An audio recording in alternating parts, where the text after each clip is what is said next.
ಶ್ರೀಗುರುಭ್ಯೋ ನಮಃ ಹರಿ ಓಂ. ಪ್ರಾಣಾದೇರೀಶಿತಾರಂ ಪರಮಸುಖನಿಧಿಂ ಸರ್ವದೋಷವ್ಯಪೇತಂ ಸರ್ವಾಂತಸ್ಥಂ ಸುಪೂರ್ಣಂ ಪ್ರಕೃತಿಪತಿಮಜಂ ಸರ್ವಬಾಹ್ಯಂ ಸುನಿತ್ಯಂ ಸರ್ವಜ್ಞಂ ಸರ್ವಶಕ್ತಿಂ ಸುರಮುನಿಮನುಜಾತೈಃ ಸದಾ ಸೇವ್ಯಮಾನಂ ವಿಷ್ಣುಂ ವಂದೇ ಸದಾಹಂ ಸಕಲಜಗದನಾದ್ಯಂತ ಮಾನಂದದಂ ತಂ. ಸಪ್ತಾನ್ನ ಬ್ರಾಹ್ಮಣದ ಕೊನೆ ಭಾಗದಲ್ಲಿ ಇದ್ದೇವೆ. 2 ಪಾಠ ಆದರೆ ಸಪ್ತಾನ್ನ ಬ್ರಾಹ್ಮಣ ಮುಗೀತದೆ. ಈಗಿನ ಪಾಠ ಒಂದು, ಪ್ರಾಯ ಮಧ್ಯಾಹ್ನದ ಪಾಠ ಒಂದು, 2 ಪಾಠ ಆದರೆ ಈ ಸಪ್ತಾನದ ಬ್ರಾಹ್ಮಣ ಮುಗೀತದೆ. ಏನಂತಾರೆ? ಈಗ ಸಪ್ತಾನ್ನ ವಿದ್ಯೆಯನ್ನು ಬಲ್ಲವನು ಒಬ್ಬ ಜ್ಞಾನಿ. ಸಾಮಾನ್ಯವಾಗಿ ಇದನ್ನು ನಾವು ದೇವತೆಗಳಿಗೆ ಮೀಸಲು ಅಂತ ಮಾಡಿಟ್ಬಿಟ್ಟಿದ್ದೇವೆ. ಯಾಕೆ ಹಂಗೆ ಹೇಳಿದ್ದೀವಿ? ಸರಿಯಾಗಿ ಒಂದು ವಿದ್ಯೆಯನ್ನು ಉಪಾಸನೆ ಮಾಡುವ ಅಥವಾ ಅದನ್ನು ವಶ ಮಾಡಿಕೊಳ್ಳುವ, ಸಾಕ್ಷಾತ್ಕಾರ ಮಾಡಿಕೊಳ್ಳುವ ಸಾಮರ್ಥ್ಯ ದೇವತೆಗಳಲ್ಲಿ ಪೂರ್ಣವಾಗಿ ಇದೆ. ಮನುಷ್ಯರಿಗೆ, ಮನುಷ್ಯೋತ್ತಮರಿಗೆ, ಋಷಿಗಳಿಗೆ, ಇವರಿಗೆಲ್ಲ ಆ ವಿದ್ಯೆಗಳು ಕಥಂಚಿತ್ ಲಭ್ಯವಾಗ್ತವೆ. ಈಗ ಸಪ್ತಾನ್ನ ವಿದ್ಯೆಯನ್ನು ಬಲ್ಲ ಒಬ್ಬ ವ್ಯಕ್ತಿ, ಅವನು ತಾನು ಮರಣ ಹೊಂದಿದ ಮೇಲೆ ತನ್ನ ಮಗನಲ್ಲಿ, ಅಥವಾ ಇನ್ನೊಂದು ಮಾತು ಬಂದಿತ್ತು ಶಿಷ್ಯನಲ್ಲಿ ಅಂತ. ಯಾಕೆ ಶಿಷ್ಯನಿಗೂ ಕೂಡ ಪಾಠ ಹೇಳಿದಾಗ ಅವನು ಮಾಡುವ ಸತ್ಕರ್ಮಗಳಿಗೆಲ್ಲ ಇವನಿಗೆ ಫಲ ಬರ್ತದೆ ಅಂತ ಹೇಳಿದ್ದರಿಂದ ಶಿಷ್ಯನಲ್ಲಿ, ಇಬ್ಬರಲ್ಲಿಯೂ ಇರ್ತಾರೆ. ಅಂದರೆ ಅವರು ಈ ಲೋಕದಿಂದ ಯಾತ್ರೆಯನ್ನು ಮುಗಿಸಿ ಪರಲೋಕಕ್ಕೆ ಹೊರಟಾಗಲೂ ತಮ್ಮ ಶಿಷ್ಯನಾಗಲಿ ತಮ್ಮ ಮಗನಾಗಲಿ ಅವರಿಬ್ಬರಲ್ಲಿ ಇರ್ತಾರೆ, ಒಂದೊಂದು ಅಂಶದಿಂದ ಅಂತ. ಈ ಹೆಚ್ಚಿಂದೇನು ಹೇಳಲಿಕ್ಕೆ ಹೊರಟದೆ ಈ ಭಾಗ ಅಂದರೆ, ಅವರಿಬ್ಬರಲ್ಲಷ್ಟೇ ಅಲ್ಲ, ಎಲ್ಲರಲ್ಲೂ ಇರ್ತಾರೆ, ಎಲ್ಲ ಪ್ರಾಣಿಗಳಲ್ಲೂ ವ್ಯಾಪ್ತರಾಗಿ ಇರ್ತಾರೆ ಅಂತ ಹೇಳಬೇಕಾಗಿತ್ತು. ಇದು ಬಹಳ ವಿಶೇಷ. ಉಪನಿಷತ್ ವಾಕ್ಯ ತಗೊಳ್ರಿ. ಸಹ ಯಹ ಏವಂ ವಿತ್, ಆ ವ್ಯಕ್ತಿ, ಆ ಅಧಿಕಾರಿ ಯಾರು, ಏವಂ ವಿತ್ ಸಪ್ತಾನ್ನಗಳನ್ನು ಬಲ್ಲವನು. 2 ಅನ್ನಗಳು ಸರ್ವಪ್ರಾಣಿ ಸಾಧಾರಣವಾದ ಅನ್ನಗಳು, 2 ಅನ್ನಗಳು ದೇವತೆಗಳಿಗೆ ಸಂಬಂಧಪಟ್ಟದ್ದು, 3 ಅನ್ನಗಳು ಭಗವಂತನಿಗೆ ಸಂಬಂಧಪಟ್ಟದ್ದು ಅಂತ ಈ ಅನ್ನೋಪಾಸನೆಯನ್ನು ಮಾಡುತ್ತಾನೋ, ಮನಸ್ಸು, ಮಾತು, ಪ್ರಾಣವೆಂಬ 3 ಅನ್ನಗಳು ಭಗವಂತನಿಗೆ, ಹುತ ಪ್ರಹುತ ಎಂಬ ಅನ್ನಗಳು ದೇವತೆಗಳಿಗೆ, ಆಮೇಲೆ ಹಾಲು ಮತ್ತು ಅನ್ನವೆಂಬುದು ಸರ್ವಪ್ರಾಣಿ ಸಾಧಾರಣ. ಹೀಗೆ 7 ಅನ್ನಗಳು ಇದು ಭಗವಂತನಿಂದ ನಿರ್ಮಾಣಗೊಂಡದ್ದು ಎಂದು ತಿಳಿತಾನೋ ಅವನು ಸಪ್ತಾನ್ನ ಜ್ಞಾನಿ, ಸಪ್ತಾನ್ನವಿತ್. ಅವ ಏನಾಗ್ತಾನ? ಸರ್ವೇಷಾಂ ಭೂತಾನಾಂ ಆತ್ಮ ಭವತಿ. ಎಲ್ಲ ಭೂತಗಳಿಗೆ ಆತ್ಮ ಅನ್ನೋ ಶಬ್ದಕ್ಕೆ ಸಂಸ್ಕೃತ ಭಾಷೆಯ ಮೊದಲ ಅರ್ಥ ಏನು ಅಂದರೆ ಸ್ವಾಮಿ ಅಂತ ಅರ್ಥ, ಅಥವಾ ಆತ್ಮ ಅನ್ನೋ ಶಬ್ದಕ್ಕೆ ಅಭಿನ್ನ ಅಂತ ಅರ್ಥ. ಹೀಗೆಲ್ಲ ಬರಬಾರದು ಅನ್ನೋದಕ್ಕೆ ಶ್ರೀಮದಾಚಾರ್ಯರು ವ್ಯಾಪಕೋ ಭವತಿ ಅಂತ ಅರ್ಥ ಬರೆದಾರೆ. ಭಾಷ್ಯ ತಳಗ ಮೇಲಾಗ್ಯದ ಅಂತ ಪೆನ್ಸಿಲ್ಲೇ ಮಾರ್ಕ್ ಮಾಡಿಸಿದ್ದೀನಿ. ಅದಕ್ಕೆ ಏನಾಗ್ತಾನೆ? ಆತ್ಮ ಭವತಿ ಅಂದರೆ ವ್ಯಾಪಕೋ ಭವತಿ ಅಂದರೆ ಎಲ್ಲ ಭೂತಗಳಲ್ಲೂ ವ್ಯಾಪ್ತನಾಗಿ ಇರ್ತಾನ. ಅವನು ಹೋದ ಮೇಲೆ, ಅವನು ಮಗನಲ್ಲಿ ಇದ್ದ, ಶಿಷ್ಯನಲ್ಲಿ ಇದ್ದ, ಈಗ ಇನ್ನೆಲ್ಲ ಪ್ರಾಣಿಗಳಲ್ಲೂ ಇದ್ದಾನ. ಯಥಾ ಏಷಾ ದೇವತಾ ದೃಷ್ಟಾಂತ ಹೇಳ್ತಾರೆ. ಹೇಗೆ ಎಲ್ಲರಲ್ಲಿ ಇದ್ದಾನ ಅಂದರೆ ದೃಷ್ಟಾಂತ. ಯಾವ ರೀತಿಯಾಗಿ? ಏಷಾ ದೇವತಾ, ಈ ಕೊನೆಯಲ್ಲಿ ಹೇಳಲಾದ ಮುಖ್ಯ ಪ್ರಾಣದೇವರೇನಿದ್ದಾರಲ್ಲ ಅವರಂತೆ. ಯಾಕೆ ನಾವು ಕೊನೆಯಲ್ಲಿ ಯಾರನ್ನು ತಿಳ್ಕೊಂಡು ಬಂದೀವಿ? ಮುಖ್ಯ ಪ್ರಾಣದೇವರನ್ನು ತಿಳಿದಿದ್ದೀವಿ. ಮುಕ್ತನಾದ ಮೇಲೆ ಮುಖ್ಯ ಪ್ರಾಣನು ಆ ದೇವತೆಗಳಲ್ಲಿ ಇದ್ದದ್ದರಿಂದ, ಅಂದರೆ ಬ್ರಹ್ಮದೇವರ ಇನ್ನೊಂದು ರೂಪ ಇದ್ದದ್ದರಿಂದ, ಆ ಮುಕ್ತರು ಎಷ್ಟೇ ಸಂಚಾರ ಮಾಡಿದರೂ ಅವರಿಗೆ ಶ್ರಮವಾಗುವುದಿಲ್ಲ ಅಂತ ಹೇಳುವಾಗ ಪ್ರಾಣದೇವರು ಬಂದಾರ. ಅವರನ್ನು ಇಲ್ಲಿ ತೋಳುದೀಗ.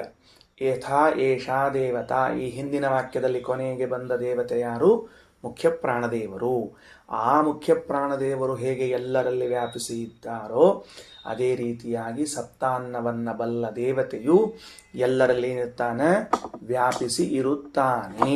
ಇಷ್ಟರ್ಥ ಬಂತು. ಸರಿ, ಈಗ ಎಲ್ಲರಲ್ಲಿ ಇದ್ದಾನ ಅಂತಂದ ಮೇಲೆ ಅನೇಕ ಅಂಶಗಳು ಮತ್ತೆ ಉದ್ಭವ ಆಗ್ತದೆ, ಪ್ರಶ್ನೆಗಳು ಬರ್ತದೆ. ಎಲ್ಲರಲ್ಲಿ ಇದ್ದಾಗ ನಮಗೆ ಯಾಕೆ ಅವರ ದರ್ಶನ ಆಗೋದಿಲ್ಲ, ಅಥವಾ ಅವರ ಇರುವಿಕೆಯ ಅನುಭವ ನಮಗೆ ಯಾಕೆ ಬರೋದಿಲ್ಲ?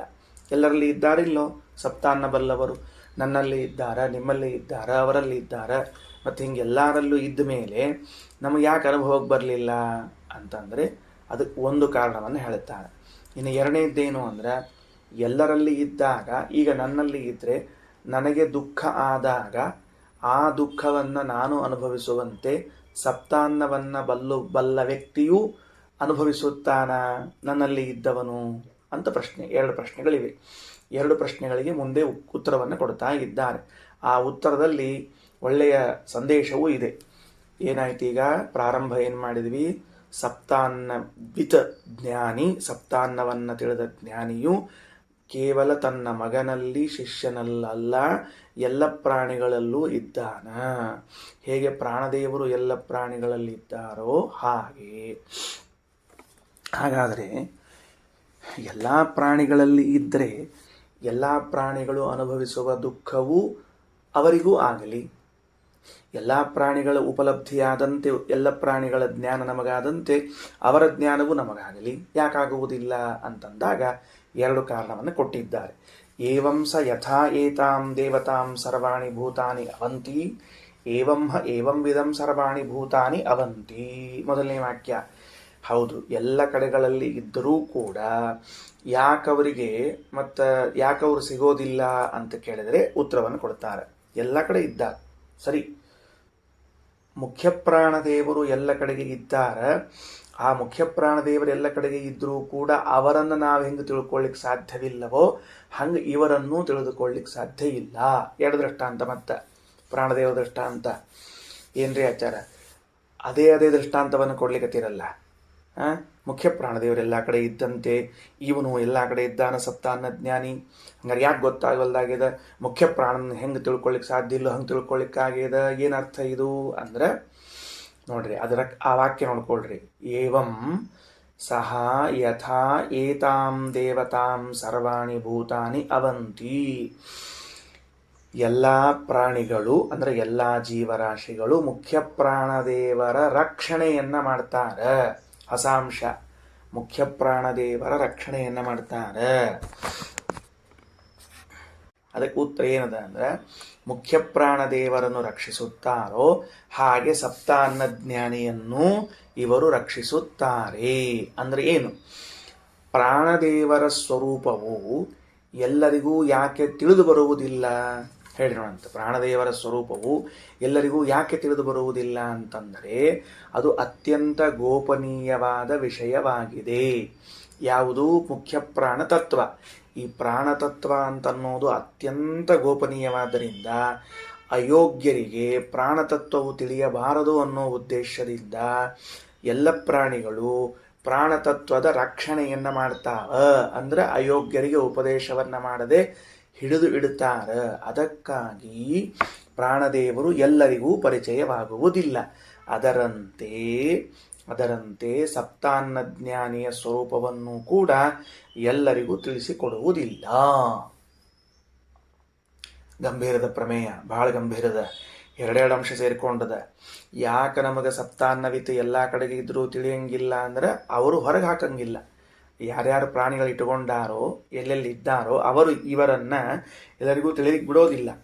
ಯಾಕೆ? ಪ್ರಾಣದೇವರನ್ನ ಹೆಂಗೆ ತಿಳಿಲಿಕ್ಕೆ ಬಿಡೋದಿಲ್ವೋ ಹಂಗೆ ಅಂತ ತಿಳ್ಕೊಳ್ರಿ.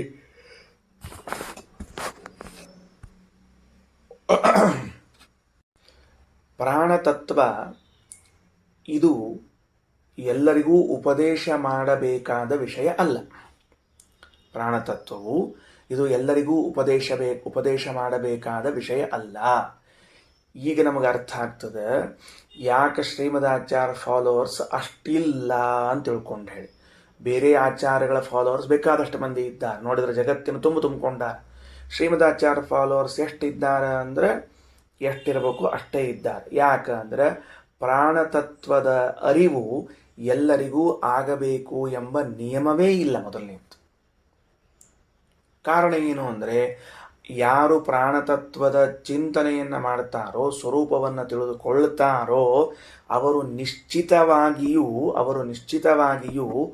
ಸ್ವರೂಪವನ್ನು ಕಂಡುಕೊಳ್ಳುತ್ತಾರೆ. ತಮ್ಮ ಸ್ವರೂಪವನ್ನು ತಾವು ಕಂಡುಕೊಳ್ಳುತ್ತಾರೆ, ಭಗವದ್ ದರ್ಶನವನ್ನು ಮಾಡಿಕೊಳ್ಳುತ್ತಾರೆ. ಭಗವತ್ ಸಾಕ್ಷಾತ್ಕಾರಕ್ಕೆ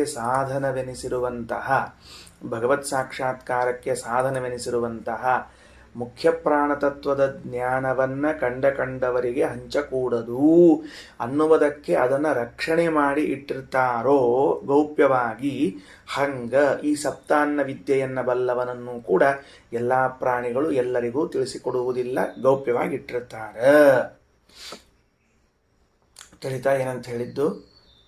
ಈಗ ಇದು ಜ್ಞಾನಿಗಳ ವಿಷಯದಲ್ಲಿ ಹೆಂಗದನೋ ಹಂಗ ದೈತ್ಯರ ವಿಷಯದಲ್ಲೂ ಒಂದು ವ್ಯತಿರೇಕ ಅದ.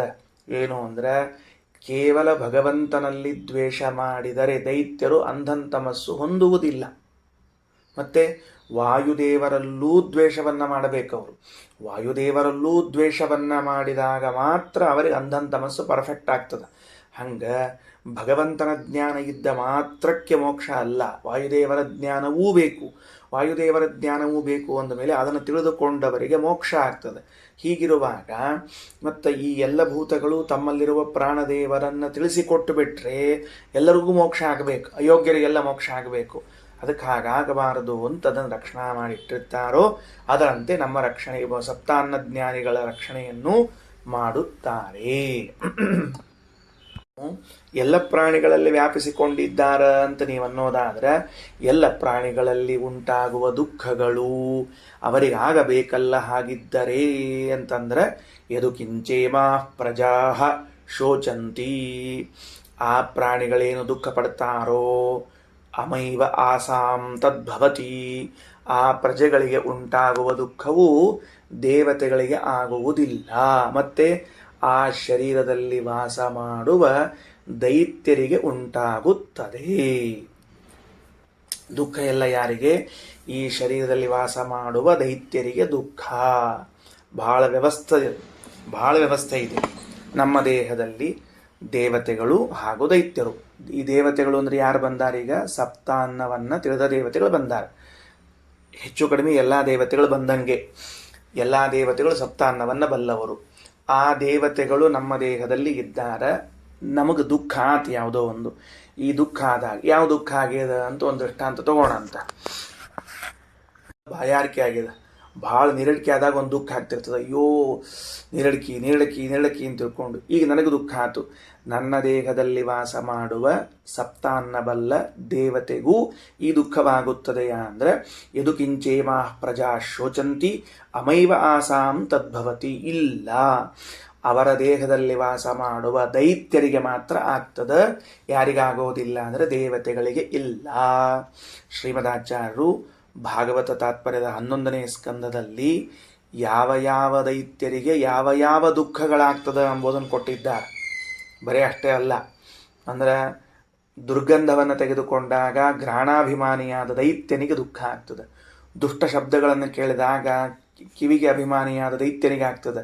ಹಿಂಗೆ ಆಯಾ ದೈತ್ಯರಿಗೆ ದುಃಖ ಆಗ್ತದೆ ಅಂತ ಅದೆಲ್ಲ ವ್ಯವಸ್ಥಿತವಾಗಿ ಹೇಳಿದ್ದಾರೆ. ಇರಲಿ ಮುಂದೆ, ಯದು ಕಿಂಚೇಮಾ ಪ್ರಜಾ ಶೋಚಂತಿ ಅಮೈವ ಆಸಾಮದ. ನೋಡ್ರಿ, ಅಮೈವ ಆಸಾಮ ಅಂದ್ರೆ ಏನು? ಅಮೈವ ಅಂದ್ರೆ ಜೊತೆಗೆ ವಾಸ ಮಾಡುವ ದೈತ್ಯರಿಗೆ ಅಂತ ಅರ್ಥ. ಅಮ ಅನ್ನೋ ಶಬ್ದಕ್ಕೆ ಜೊತೆಗೆ ವಾಸಿಸುವ ಇಷ್ಟರ್ಥ. ಶೇಷಪೂರ್ಣ ಏನು ಮಾಡ್ಕೋಬೇಕು? ದೈತ್ಯರಿಗೆ ಅಂತ ಮಾಡ್ಕೋಬೇಕು.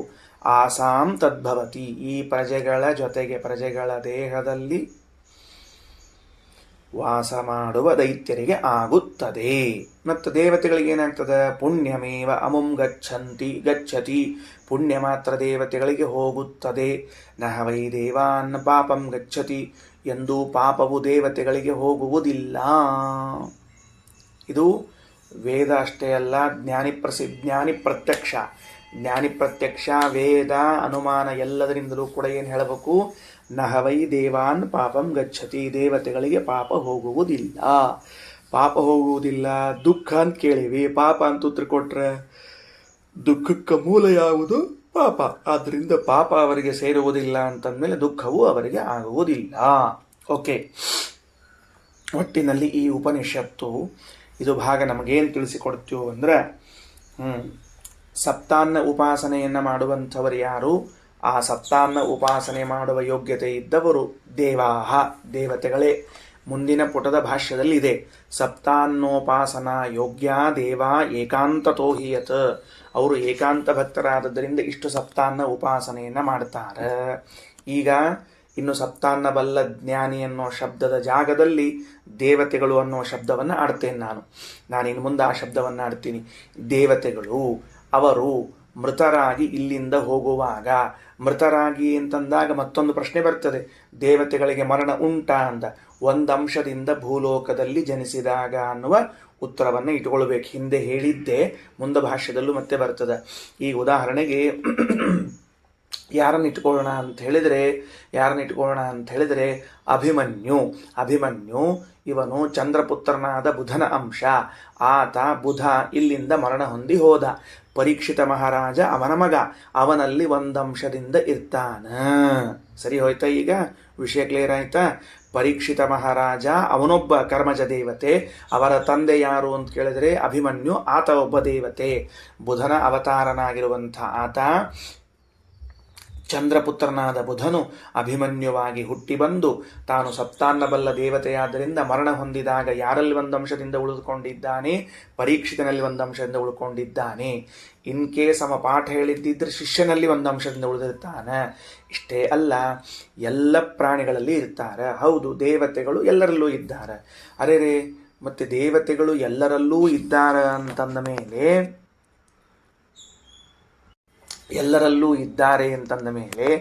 ಎಲ್ಲರಲ್ಲೂ ಇರುವಂತಹ ದೇವತೆಗಳು ನಮ್ಮ ಜ್ಞಾನಕ್ಕೆ ಯಾಕೆ ವಿಷಯ ಆಗ್ತಾ ಇಲ್ಲ?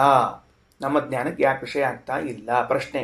ಈಗ ನಾನು ನಿಮ್ಮನ್ನು ನೋಡಿದಾಗ ನೀವು ಶ್ವಾಸೋಚ್ಛ್ವಾಸ ಮಾಡ್ತಾ ಇರೋದು ನನ್ನ ಅನುಭವಕ್ಕೆ ಬರ್ತದೆ, ಕಣ್ಣು ಪಿಳಿಕಿಸೋದು ನನ್ನ ಅನುಭವಕ್ಕೆ ಬರ್ತದೆ, ಶಬ್ದ ಕೇಳಿಸಿಕೊಳ್ಳೋದು ನನ್ನ ಅನುಭವಕ್ಕೆ ಬರ್ತದೆ. ನಿಮಗೆ ಅರ್ಥ ಆತೋ ಇಲ್ಲೋ ಎಂಬುದು ಸ್ವಲ್ಪ ಸೂಕ್ಷ್ಮ ದೃಷ್ಟಿ ಅವಲೋಕನ ಮಾಡಿದರೆ ತಿಳಿದು ಬರ್ತದೆ. ಹಾಗಿದ್ರೆ ನಿಮ್ಮಲ್ಲಿ ಎಲ್ಲ ದೇವತೆಗಳು ಇದ್ದದ್ದಾದರೆ ನನ್ನ ಅನುಭವಕ್ಕೆ ಯಾಕೆ ಬರ್ತಿಲ್ಲ ಅಂತನ್ನುವ ಪ್ರಶ್ನೆ. ಅದಕ್ಕೆ ಅರ್ಥ ಏನು ಅಂದರೆ, ತಮ್ಮಲ್ಲಿ ಸಪ್ತಾನ್ನ ಉಪಾಸನೆ ಮಾಡುವ ದೇವತೆಗಳಿದ್ದಾರೆ ಎಂದು ತಿಳಿದ ಜ್ಞಾನಿಗಳಿದ್ದಾರಲ್ಲ, ಆ ಜ್ಞಾನಿಗಳು ಎಂದೂ ಕೂಡ ಇದನ್ನು ಹೊರಗೆ ಹಾಕುವುದಿಲ್ಲ, ಎಲ್ಲರಿಗೂ ತಿಳಿಸುವುದಿಲ್ಲ. ನೋಡು, ಸಪ್ತಾನ್ನ ಬಲ್ಲ ದೇವತೆಗಳು ನಮ್ಮಲ್ಲಿದ್ದಾರೆ ಅಂತ ಹೊರಗೆ ಹಾಕುವುದಿಲ್ಲ. ಯದ್ಯಪಿ ಎಲ್ಲರಲ್ಲಿ ಇದ್ದಾರೆ ಅಂದ್ರೆ ಅದನ್ನು ತಿಳಿಯದೇ ಇದ್ದವರಲ್ಲೂ ಇದ್ದಾರೆ. ಈಗ ಉದಾಹರಣೆಗೆ ನನ್ನಲ್ಲಿ ಸಪ್ತಾನ್ನ ಬಲ್ಲ ದೇವತೆಗಳಿದ್ದಾರೆ ಅಂತ ತಿಳಿದಿಲ್ಲ, ಆದರೆ ನನ್ನಲ್ಲಿ ಇದ್ದಾರೋ ಇಲ್ವೋ? ಇದ್ದಾರೆ. ನಾನು ಯಾಕೆ ಇನ್ನೊಬ್ಬರಿಗೆ ಹೇಳ್ತಿಲ್ಲ? ನನಗೆ ಗೊತ್ತೇ ಆಗ್ತಿಲ್ಲ, ನಾನು ಹೇಳ್ತಿಲ್ಲ. ಈಗ ಇನ್ನೊಬ್ಬರು ಇದ್ದಾರೆ, ವಸಿಷ್ಠ ಋಷಿಗಳಂಥವ್ರು. ಅವರಲ್ಲಿ ದೇವತೆಗಳಿದ್ದಾರೋ ಇಲ್ವೋ? ಇದ್ದಾರೆ. ವಸಿಷ್ಠ ಋಷಿಗಳಿಗೆ ತಿಳಿದಿದೆಯೋ ಇಲ್ವೋ? ತಿಳಿದದ. ಹೊರಗೆ ಯಾಕೆ ಹಾಕ್ತಿಲ್ಲ ಅವರು ಅಂದ್ರೆ, ಯಾಕೆ ಅವರು ಹೊರಗೆ ಹೇಳ್ತಿಲ್ಲ ಅಂದ್ರೆ, ಹೇಗೆ ತಮ್ಮಲ್ಲಿ ಮುಖ್ಯ ಪ್ರಾಣದೇವರು ಇದ್ದರೂ ಆ ಮುಖ್ಯ ಪ್ರಾಣದೇವರ ವಿಷಯವನ್ನು ಇನ್ನೊಬ್ಬರಿಗೆ ತಿಳಿಸುವುದಿಲ್ಲವೋ ಹಾಗೆ ಈ ದೇವತೆಗಳ ವಿಷಯ ತಿಳಿಸುವುದಿಲ್ಲ. ಅದೇ ಪ್ರಶ್ನೆ.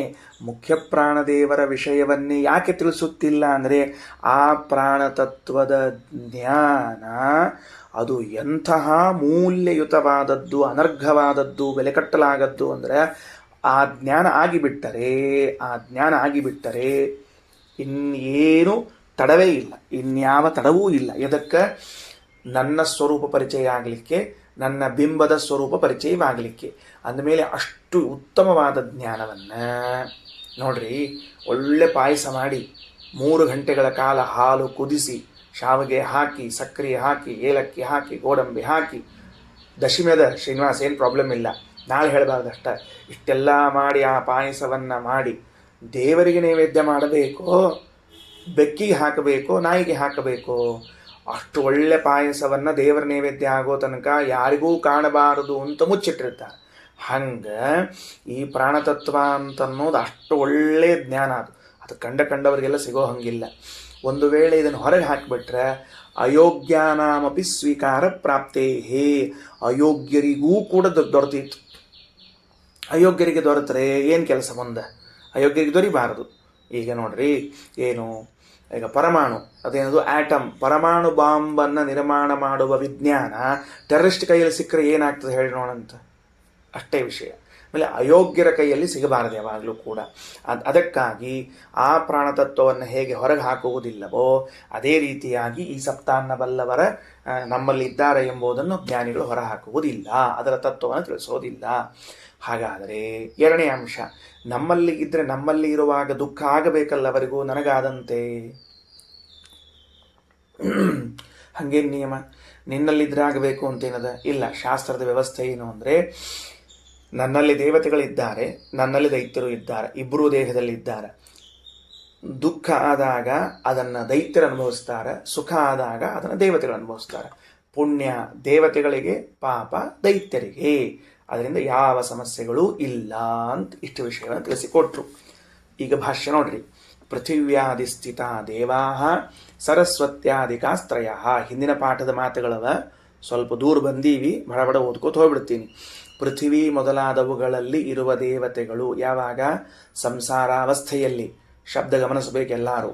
ಸಂಸಾರಾವಸ್ಥೆಯಲ್ಲಿ ಇದ್ದಾಗ ಪೃಥ್ವಿ ಮೊದಲಾದವುಗಳಲ್ಲಿದ್ದ ಸರಸ್ವತಿ ಮೊದಲಾದ ದೇವತೆಗಳು ಅಧಿಕಾವೇಶತೋ ದೇವೇಶ್ವತೋ ದೇವ ಇತಿ ಸ್ಮೃತಃ.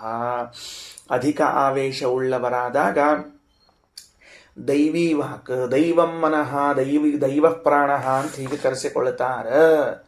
ಗೊತ್ತಾಯ್ತಾ? ದೈವ ಪ್ರಾಣ, ದೈವಂ ಮನಃ, ದೈವೀ ವಾಕ್ ಅಂತ ಯಾಕೆ ಕರೆಸ್ಕೋತಾರ?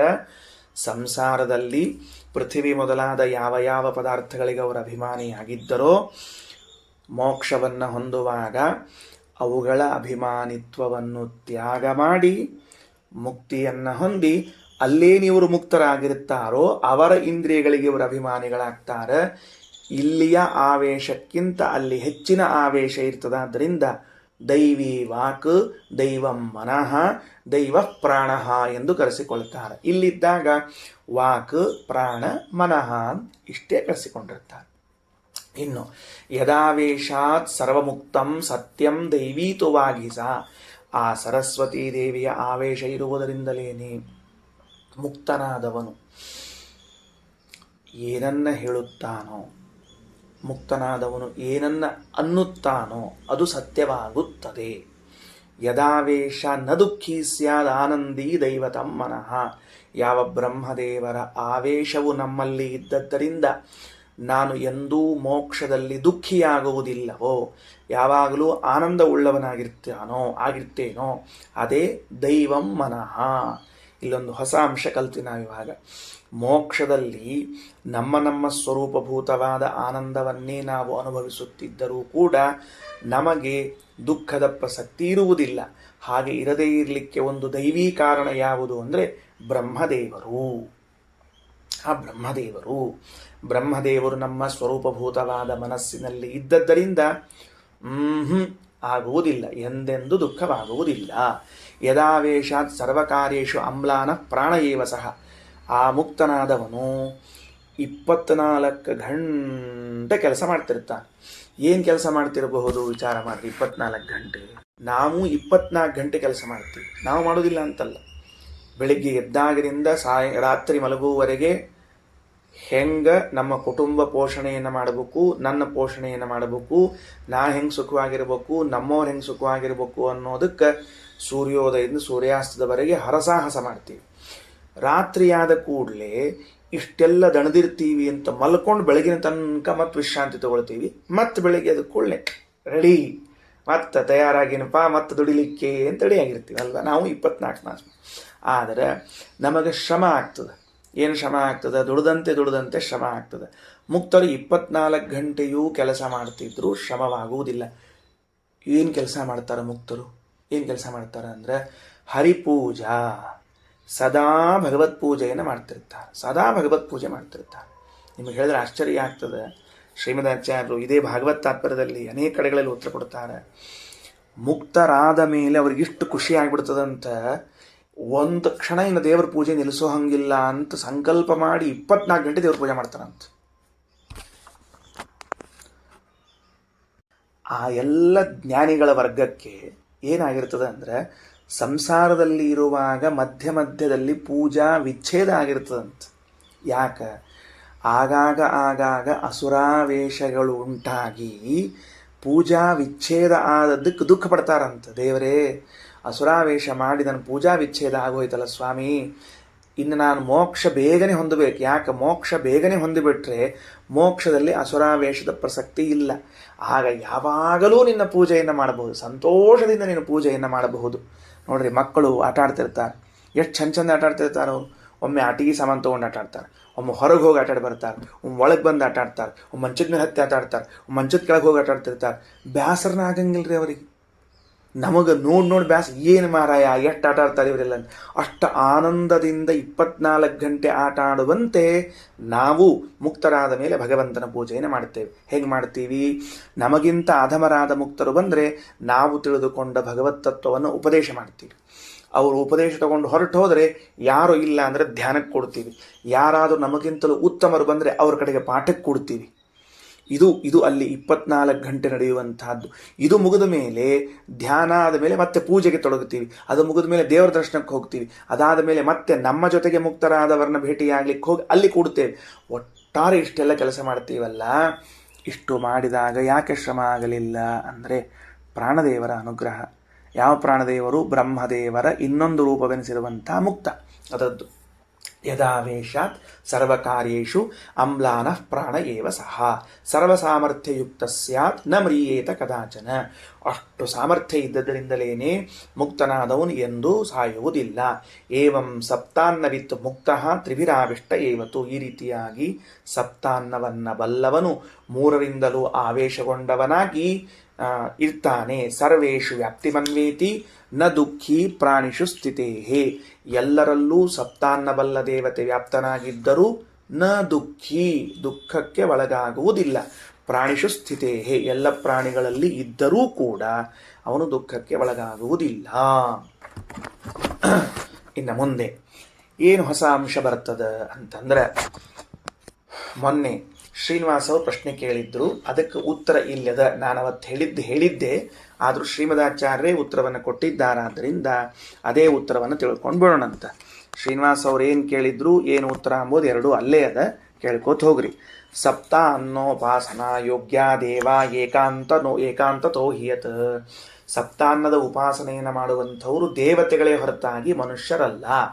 ಏಕಾಂತ ಭಕ್ತರಾದದ್ದರಿಂದ ಅವ್ರು ಹೆಂಗಿದ್ದಾರೆ? ಏಕಾಂತ ಭಕ್ತರು. ಯಾರು? ದೇವತೆಗಳು. ಏಕಾಂತ ಭಕ್ತರು ಅಂತಂದ್ರೆ ಏನರ್ಥ? ಅದಕ್ಕೆ ಬಾಗ್ಲ ಹಾಕ್ಕೊಂಡು ಕೂಡೋ ಭಕ್ತರು ಅಂತ ಅರ್ಥ ಅಲ್ಲದಕ್ಕೆ. ಏನು ಏಕಾಂತ ಭಕ್ತರು ಅಂದ್ರೆ ಅರ್ಥ ಮಾಡಬೇಕು ಬೀಳ್ಕರವರ. ಏಕಾಂತ ಭಕ್ತರು ಅಂದ್ರೆ ಬಾಗ್ಲ ಹಾಕ್ಕೊಂಡು ಚಾದರ ಹಾಕ್ಕೊಂಡು ಕೂಡೋ ಭಕ್ತರು ಅಂತ ಅರ್ಥ ಅಲ್ಲದಕ್ಕೆ. ಏನು ಮುಂದೆ?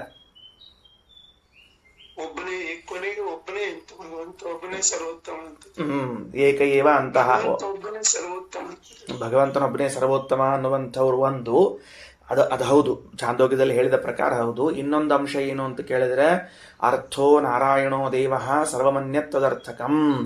ಅವರ ಎಲ್ಲ ಉದ್ದೇಶ ಎಲ್ಲವೂ ಕೂಡ ಯಾರಿಗಿರ್ತದೆ? ಭಗವಂತನಿಗಾಗಿರುವಂತಹದ್ದು, ಇನ್ಯಾವುದೂ ಇಲ್ಲ. ಉಳಿದ ಪದಾರ್ಥಗಳನ್ನು ಅಪೇಕ್ಷಿಸುವುದು ಭಗವಂತನಿಗೋಸ್ಕರ, ಏನನ್ನ ಬಯಸುವುದು ಭಗವಂತನಿಗೋಸ್ಕರ. ಏಕಾಂತ ಭಕ್ತರು ಅಂತನ್ನೋದು ಆ ಅಭಿಪ್ರಾಯದಲ್ಲೂ ಹೇಳಲಾಗಿದ್ದಾರೆ. ಸಪ್ತ ಅನ್ನೋಪಾಸನೋ ಯೋಗ್ಯ ಉಪಾಸನಾ ಯೋಗ್ಯ ದೇವ ಏಕಾಂತನೋ ಹಿ ಯತ ದೇವಾಂಶ್ಚ ಪಾಪಂ ನಾಪ್ನೋತಿ ತಸ್ಮಾತ್ ಪಾಪಂ ನ ತಸ್ಯತು. ದೇವತೆಗಳು ಪಾಪವನ್ನು ಹೊಂದುವುದಿಲ್ಲ ಅಂದಮೇಲೆ ಅವರು ಯಾವ ದೇಹದಲ್ಲಿ ಇದ್ದರೂ ಅವರಿಗೆ ಪಾಪದ ಫಲವಾದ ದುಃಖ ಇಲ್ಲ. ನೋಡ್ರಿ, ಏನು ಇಲ್ಲಿ ಒಂದು ಕಡೆಗೆ ದೇವಾಶ್ಚ ಪಾಪಂ ನಾಪ್ನೋತಿ, ದೇವತೆಗಳಿಗೆ ಪಾಪವಿಲ್ಲ ಅಂತ. ತಸ್ಮಾತ್, ಆದ್ದರಿಂದ ಪಾಪಂ ನಶ್ಯತು, ಪಾಪ ಇಲ್ಲ ಅವರಿಗೆ ಅಂತ 2 ಸಲ ಹೇಳಿಗತ್ತಾರಲ್ಲ. ವಾಕ್ಯ ಹೆಂಗದ? ಏಕಾಂತ ಭಕ್ತರಾದ ಸಪ್ತಾನ್ನ ಉಪಾಸನೆಗೆ ಯೋಗ್ಯರಾದವರು ದೇವತೆಗಳು, ಆ ದೇವತೆಗಳಿಗೆ ಪಾಪವಿಲ್ಲ, ಆದ್ದರಿಂದ ಪಾಪವಿಲ್ಲ ಅವರಿಗೆ ಅಂತ ಅನ್ಲಿಗತ್ತಾರ. ಹಂಗನ್ಬಾರ್ದು. ಅದಕ್ಕೆ 2ನೇ ಪಾಪ ಶಬ್ದಕ್ಕೆ ದುಃಖ ಅಂತ ಅರ್ಥ. 2ನೇ ಪಾಪ ಶಬ್ದಕ್ಕೆ ಅರ್ಥ ಏನು ಮಾಡ್ಕೋಬೇಕು? ದುಃಖ ಅಂತ ಅರ್ಥ ಮಾಡ್ಕೋಬೇಕು. ಅವರಿಗೆ ಪಾಪವೇ ಇಲ್ಲವಾದದ್ದರಿಂದ ಪಾಪದ ಫಲವೆನಿಸಿರುವಂತಹ ದುಃಖವು ಆಗುವುದಿಲ್ಲ. ಯಾಕ? ಸಪ್ತಾನ್ನ ಬಲ್ಲದ ಮಹಿಮಾ ಅದು. ಸಪ್ತಾನ್ನ ತಿಳ್ಕೊಂಡಿದ್ರೆ ದುಃಖ ಇಲ್ಲ. ಸರಿ. ದೇವ ಮನುಷ್ಯತಾಂ ಅಂಶೈಹಿ. ತಗೊಳ್ರಿ ವಾಕ್ಯ. ಈಗ ಪ್ರಶ್ನೆಗೆ ಉತ್ತರ ಬರ್ಲಿಕ್ಕತ್ತದ. ದೇವಾಹ ದೇವತೆಗಳು, ಮನುಷ್ಯತಾಮಂಶೈಹಿ ಆಪ್ತಾಹ, ಒಂದು ಅಂಶದಿಂದ ಮನುಷ್ಯರಾಗಿ ಹುಟ್ಟಿದಾಗ ಯಾರಿದ್ದಾರವರು ಪುತ್ರತಃ ಫಲಂ ಸ್ಯಾತ್, ಮಗನಿಂದ ಅವರಿಗೆ ಫಲವಾಗುತ್ತದೆ. ಅಂದ್ರೆ ಏನನ್ನ ಹೊರಗೆ ಹಾಕಿದ್ರು ಶ್ರೀಮದಾಚಾರ್ಯರು? ಸೂಕ್ಷ್ಮಾಂಶ ಒಂದೇ ವಾಕ್ಯದಲ್ಲಿ. ಮೂಲ ರೂಪದಲ್ಲಿ ಇಂದ್ರದೇವರಿದ್ದಾರೆ, ಶ್ರೀನಿವಾಸ್ ಮೂಲ ರೂಪದಲ್ಲಿ ಇಂದ್ರದೇವರಿದ್ದಾರೆ, ಸರಾಫ್ ಅವರು. ಅವರಿಗೆ ಮಗನಾದ ಜಯಂತನಿದ್ದಾನೆ, ಅವರಿಗೆ ಮಗನಾಗಿ ಜಯಂತನಿದ್ದಾನೆ. ಜಯಂತನಿದ್ದಾನೆ. ಈಗ ಅವರು ಸಪ್ತ ಅನ್ನಬಲ್ಲವರು. ಆಗ ಇಂದ್ರದೇವರು ಆ ದೇಹದಿಂದ ಹೊರಟರು ಅಂತಂದ್ರೆ ಸಪ್ತಾನ್ನಬಲ್ಲವರಾದದ್ರಿಂದ ತನ್ನ ಮಗನಾಗಿರುವ ಜಯಂತನಲ್ಲಿ ಒಂದಂಶದಿಂದ ಇದ್ದು ಮುಂದಿನ ಕರ್ಮಗಳನ್ನು ಮಾಡಿಕೊಂಡು ಸುಖ ಪಡ್ತಾರೆ ಅಂತ ಹೇಳೋಣ ಅಂದರೆ ಇಟ್ಸ್ ಇಂಪಾಸಿಬಲ್. ಯಾಕ ಅಂತಂದ್ರೆ ದೇವತೆಗಳಲ್ಲಿ ಲಯವಾಗುವಾಗ ವ್ಯುತ್ಕ್ರಮೇಣ ಲಯವಾಗುತ್ತದೆ. ವ್ಯುತ್ಕ್ರಮೇಣ ಲಯವಾಗುತ್ತದೆ ಅಂದರೆ ಮೊದಲು ಜಯಂತನೇ ಹೋಗಿ ಆಮೇಲೆ ಇಂದ್ರ ಹೋಗಬೇಕು. ಕೆಳಗಿನ ದೇವತೆಗಳು ಮೊದಲು, ಮೇಲಿನ ದೇವತೆಗಳು ಆಮೇಲೆ. ಅಂದಮೇಲೆ ಇಲ್ಲಿ ಬರುವುದೇ ಇಲ್ಲ. ಅದಕ್ಕೆ ಶ್ರೀಮದಾಚಾರ್ಯ ಹೇಳಿದ್ದು ಇದು ಮೂಲ ರೂಪದ ವಿಷಯ ಅಲ್ಲ. ದೇವಾಹ ಮನುಷ್ಯತಾಂ ಅಂಶೈರಾಪ್ತಾಹ, ದೇವತೆಗಳು ಮನುಷ್ಯರಾಗಿ ಒಂದಂಶದಿಂದ ಕೆಳಗೆ ಬಂದಾಗ ಅವರು ಮರಣ ಹೊಂದುವಾಗ ಒಂದಂಶದಿಂದ ತನ್ನ ಮಗನಲ್ಲಿ ಇರ್ತಾರೆ. ಹೇಗೆ ಅಭಿಮನ್ಯು ತಾನು ಮರಣ ಹೊಂದುವಾಗ ಒಂದಂಶದಿಂದ ಯಾರಲ್ಲಿ ಇದ್ದಂತೆ? ಪರೀಕ್ಷಿತನಲ್ಲಿ ಇದ್ದಂತೆ. ಹಾಗಾಗಿ ಈಗ ಪರೀಕ್ಷಿತ ಭಾಗವತ ಕೇಳ್ಯಾನ ಅಂದ್ರೆ ಯಾರು ಕೇಳಿದಂಗ? ಅಭಿಮನ್ಯುವು ಕೇಳಿದಂತೇನೆ. ಭಾರಿ ಅದ್ಭುತ ಇದೆಲ್ಲ. ಸರಿ, ಸ್ಯಾತ್ತೇಷಾಮೇವ ಚ ಅಮುಕ್ತೇಹೇ ಮುಕ್ತಾನಾಂ ನತು ಕಿಂಚನ, ಅವರಿಗೇನೇ ಮುಕ್ತರಾಗುವವರೆಗೂ ಈ ತರಹದ ಫಲ ಇರ್ತದೆ. ಮುಕ್ತರಾಗುವವರೆಗೂ ಈ ಥರದ ಫಲ ಇರ್ತದೆ. ಮುಕ್ತಾನಾಂ ನತು ಕಿಂಚನ, ಅವರು ಮುಕ್ತರಾದ ಮೇಲೆ ಸಂಬಂಧ ಇರೋದಿಲ್ಲ ಇವರಿಗೆ.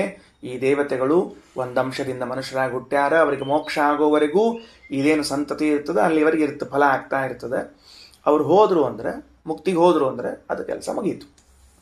ಮುಕ್ತಾನಾಂ ದೈವಭಾಗಾದೇಹಿ ಆವೇಶ ಸಂಪ್ರಕೀರ್ತಿತ, ಮುಕ್ತರಾದ ಮೇಲೆ ದೈವ ವಾಕ್ಗಳ ಆವೇಶವನ್ನು ಹೇಳಲಾಗಿದೆ. ಸರಸ್ವತಿ ಆವೇಶ, ಬ್ರಹ್ಮದೇವರ 2 ರೂಪಗಳ ಆವೇಶವನ್ನೇ ಆ ರೀತಿಯಾಗಿ ದೈವಂ ಮನಃ ದೈವೀ ವಾಕ್ ದೈವ ಪ್ರಾಣ ಅಂತ ಕರೆದಿದ್ದಾರೆ. ಪ್ರಾಣಜ್ಞಾನಂ ಆನಂದವರು, ಪ್ರಾಣಜ್ಞಾನಂ ಯಥಾವಂತಿ ರಹಸ್ಯಮಿತಿ ಸರ್ವದಾ, ಮುಖ್ಯ ಪ್ರಾಣದೇವರ ಜ್ಞಾನವನ್ನು ಇದು ಅತ್ಯಂತ ರಹಸ್ಯ ಅಂತ ತಿಳಿದುಕೊಂಡು ಕಂಡವರಿಗೆ ಯಾವ ರೀತಿಯಾಗಿ ಹೇಳುವುದಿಲ್ಲವೋ ಏವಂ ಮುಕ್ತಸ್ವರೂಪಂ ಚಾಪ್ಯವಂತೇವ ರಹಸ್ಯತಃ, ಇದೇ ರೀತಿಯಾಗಿ ಸಪ್ತಾನ್ನ ಬಲ್ಲಂತಹ ದೇವತೆಗಳ ಮುಕ್ತ ಸ್ವರೂಪವಾಗಲಿ ಅಮುಕ್ತ ಸ್ವರೂಪವಾಗಲಿ ಇದನ್ನ ಯಾರೂ ಹೇಳುವುದಿಲ್ಲ. ನೋಡ್ರಿ, ಇಲ್ಲಿ ಶ್ರೀಮದಾಚಾರ್ಯರು ಹೇಳುವಾಗ ಏವಂ ಮುಕ್ತ ಸ್ವರೂಪಂಚ ಅಂತಾರ. ಇಲ್ಲಿವರೆಗೆ ಅಮುಕ್ತ ಸ್ವರೂಪದ ವಿಷಯ ಇಟ್ಕೊಂಡಿದ್ವಿ, ಈಗ ಮುಕ್ತ ಸ್ವರೂಪವನ್ನು ಹೇಳ್ತೀವಿ ಅಂತ ತಿಳಿದುಕೊಂಡು ಹೇಳ್ತಾರೆ. ಅಂದ್ರೆ ಸಪ್ತಾನ್ನ ವಿದ್ಯೋಪಾಸಕರಾದ ಮುಕ್ತ ಹಾಗೂ ಅಮುಕ್ತ ದೇವತೆಗಳ ಸ್ವರೂಪವು ಗೋಪ್ಯವಾಗಿರುವುದರಿಂದ ಅದನ್ನ ಅಯೋಗ್ಯರಿಗೆ ಉಪದೇಶಿಸುವುದಿಲ್ಲ.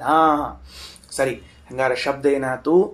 ಎಲ್ಲ ಜೀವರು ಪ್ರಾಣದೇವರನ್ನು ರಕ್ಷಿಸಿದಂತೆ ಅಂತ ಆನಂದವರು. ಅಲ್ಲಿ ಪ್ರಾಣದೇವರನ್ನು ಅಲ್ಲ, ಪ್ರಾಣ ಶಬ್ದ ಪ್ರಾಣಜ್ಞಾನ, ಪ್ರಾಣದೇವರ ಜ್ಞಾನವನ್ನು ಅಂದ್ರೆ ಪ್ರಾಣತತ್ವದ ಉಪದೇಶವನ್ನು ಅನ್ನೋ ಲಕ್ಷಣ ಮಾಡಬೇಕು. ಅದನ್ನು ಲಕ್ಷಣ ಮಾಡಬೇಕು. ಗಂಗಾಯಾಮ್ ಘೋಷ ಇದ್ದಂಗೆ ಗಂಗಾ ಶಬ್ದಕ್ಕೆ ಗಂಗಾ ತೀರ ಅನ್ನೋ ಅರ್ಥ ಮಾಡಿದಂತೆ ಪ್ರಾಣ ಶಬ್ದಕ್ಕೆ ಪ್ರಾಣಜ್ಞಾನ, ಪರಮಾತ್ಮನ ಜ್ಞಾನ ಅಂತ ಹೆಂಗಂತೀವಿ ಹೆಂಗೆ ಪ್ರಾಣದೇವರ ಜ್ಞಾನವನ್ನು ಕಾಪಾಡ್ತಾರೆ. ಬಿಟ್ಟುಕೊಡೋದಿಲ್ಲ. ಗೋಪ್ಯ ಅಂತ ಅನ್ನೋ ಕಾಲಕ್ಕೆ ತಿಳ್ಕೊಬೇಕು ಬೇಡ ನಾವು ಅದನ್ನ. ಏನಂತ ತಿಳ್ಕೊಬೇಕು? ಹಂಚೋ ಹಂಗಿಲ್ಲ. ಗೋಪ್ಯ ಅಂದಾಗಲೇನೆ ಒಳಗಿಟ್ಕೋಬೇಕು. ಹೆಂಗೋ ಹಂಗ ದೇವತೆಗಳ ಜ್ಞಾನ ಅಂತ ತಿಳ್ಕೊಳ್ರಿ. ಸರಿ, ಮುಗಿದು ಹೋತು. ಇನ್ನು ಇಲ್ಲಿಗೆ ಈ ಅಂಶ ಮುಗಿದ ಮೇಲೆ ರಹಸ್ಯತಃ ಅವಂತೇವ ರಹಸ್ಯತಃ, ಅತ್ಯಂತ ರಹಸ್ಯವಾದದ್ರಿಂದ ರಕ್ಷಣೆ ಮಾಡ್ತಾರ ಅಂತ ಹೇಳಿದರು. ಇನ್ನು ಮುಂದಿನ ವಿಷಯವನ್ನು ಹೇಳೋದಿಲ್ಲ, ಓದಿ ನಿಲ್ಲಿಸ್ತೇನೆ. ಮಧ್ಯಾಹ್ನದಾಗ ಪಾಠ. ಅಥಾತೋ ವ್ರತಮೀಮಾಂಸಾ. ಈಗ ವ್ರತಮೀಮಾಂಸಾ ಅಂತ ಏನು? ಮಧ್ಯಾಹ್ನದಾಗ ಒಬ್ಬರು ತಪ್ಪಿಸ್ಬೇಡ್ರಿ ಪಾಠಕ್ಕೆ. ಒಬ್ಬರಂದ್ರೆ ಒಬ್ಬರು ಅಂದ್ರೆ ಅವ್ರು ನರಪಿಳ್ಳೆ ಕೂಡ ತಪ್ಪಿಸೋಂಗಿಲ್ಲ. ಕಿರಿಬೆರಳು, ಕೈ ಬೆರಳು, ಕಾಲು ಬೆರಳು, ಕೂದಲು ಬೆರಳು ಸರಿ ತಪ್ಪಿಸೋಂಗಿಲ್ಲ. ಮಧ್ಯಾಹ್ನದಾಗ 4ಕ್ಕೆ ಬರೋಬ್ಬರಿ ಬಂದು ಕೂತಿರ್ಬೇಕು, ಪಾಠ ಹೇಳ್ಸ್ಕೋಬೇಕು. ಮರಿಬೇಡ್ರಿ. ಸಪ್ತಾನ್ನ ವಿದ್ಯೆಯನ್ನು ಹೇಳಿಬಿಟ್ರಿ, ತಿಳ್ಕೊಂಡ್ವಿ. ಈ ಸಪ್ತಾನ್ನ ಬಲ್ಲವರು ಏನಾದರೂ ಒಂದು ಸ್ಪೆಷಲ್ ವೃತಗೀತ ಮಾಡಬೇಕೋ ಏನೋ, ವ್ರತವನ್ನು ಮಾಡಬೇಕೋ ಏನೋ ಒಂದು ಪ್ರಶ್ನೆ. ಏನಾದರೂ ಅವರು ವ್ರತವನ್ನು ಮಾಡಿದಾಗ ಆ ವಿದ್ಯೆಯ ಪೂರ್ಣ ಫಲ ದೊರೀತದ ಅಂತ ಪ್ರಶ್ನೆ. ಯಾವ ವಿದ್ಯೆ? ಅದು ಸಪ್ತಾನ್ನ ವಿದ್ಯೆ. ಲೌಕಿಕ ದೃಷ್ಟಾಂತ ಹೇಳ್ಬಿಡ್ತೀನಿ, ಮುಗಿಸ್ಬಿಡ್ತೀನಿ. ಏನು ಅಂದರೆ, ಈಗ ನಾವು ಶಾಸ್ತ್ರಜ್ಞಾನ ಮಾಡ್ಕೊಳಿಕತ್ತೀವಿ, ಪಾಠ ಹೇಳಿಸ್ಕೊಳಿಕತ್ತೀವಿ. ಪಾಠ ಹೇಳಿಸಿಕೊಳ್ಳುವ ನಾವು ಕೇವಲ ಪಾಠ ಕಲ್ತ್ರೆ ಸಾಕ? ಸಂಧ್ಯಾವಂದನೆ, ದೇವರ ಪೂಜೆ, ಬ್ರಹ್ಮಯಜ್ಞ, ವೈಶ್ಯದೇವಾದಿಗಳು ಸದಾಚಾರವನ್ನು ಮಾಡಬೇಕಾ? ಏನು ಬೇಕಾಗಿಲ್ಲ, ಅವೆಲ್ಲ ಏನು ಬೇಕಾಗಿಲ್ಲ. ಹೆಂಗೆ ಬೇಕಂಗೆ ತಿಂದು, ಹೆಂಗೆ ಬೇಕಂಗೆ ಉಂಡು, ಹೋಟೆಲ್ನಾಗ ತಿಂದು 5 ಸ್ಟಾರ್ ಹೋಟೆಲ್ಗೆ ಹೋಗಿ, ಅಥವಾ ಮತ್ತು ಸೆರೆ ಕುಡಿದು ಮದ್ಯಪಾನ ಮಾಡಿ ಏನು ಮಾಡಿದ್ರು ಒಟ್ಟು ಓದ್ಬಲಿಕ್ಕೆ ಬರ್ತದೆ. ಸರ್ವಾತ್ಮನ ವಿದ್ಯೆ ಹತ್ತೋದಿಲ್ಲ. ವಿದ್ಯೆ ಹತ್ತೋದಿಲ್ಲ ಅಂದ್ರೆ ಹತ್ತೋದೇ ಇಲ್ಲ. ಕಿವಿಗೆ ಬಿದ್ದಿರ್ತದೆ, ತಲೆಗೆ ಹೋಗಂಗಿಲ್ಲ. ಅದಕ್ಕೆ ಸದಾಚಾರಿಗಳಾಗಿದ್ದರೆ, ವ್ರತ ಮಾಡ್ತಿದ್ರೆ ವಿದ್ಯಾ ಹತ್ತದ. ಅದಕ್ಕೆ ದೃಷ್ಟಾಂತ ಕೊಡ್ತಾರೆ. ಅಥಾತೋ ವ್ರತ ಮೀಮಾಂಸಾ. ಈ ಸಪ್ತಾನ್ನ ವಿದ್ಯೆಯನ್ನು ಬಲ್ಲವನು ಯಾವ ವ್ರತವನ್ನು ಮಾಡಿದರೆ ಆ ವಿದ್ಯೆಯ ಪೂರ್ಣ ಫಲ ಬರ್ತದೆ. ಶ್ರೀಮದಾಚಾರ್ಯ ಶಾಸ್ತ್ರವನ್ನು ಓದ್ತಿದ್ದೀರಿ, ನಿತ್ಯ ಸಂಧ್ಯಾವಂದನೆ, ದೇವರ ಪೂಜೆ, ವೈಶ್ವದೇವ ನೈವೇದ್ಯದ ಅನ್ನವನ್ನು ಉಂಡ್ರೆ ಮಾತ್ರ ಶ್ರೀಮದಾಚಾರ್ಯ ಶಾಸ್ತ್ರ ಹತ್ತದ, ಇಲ್ಲದೆ ಇದ್ರೆ ಹತ್ತಂಗಿಲ್ಲ. ಏನು ವ್ರತ ಮೀಮಾಂಸಾ ಎಂಬುದನ್ನು ಮಧ್ಯಾಹ್ನ ನೋಡೋಣ. ಶ್ರೀಕೃಷ್ಣಾರ್ಪಣಮಸ್ತು.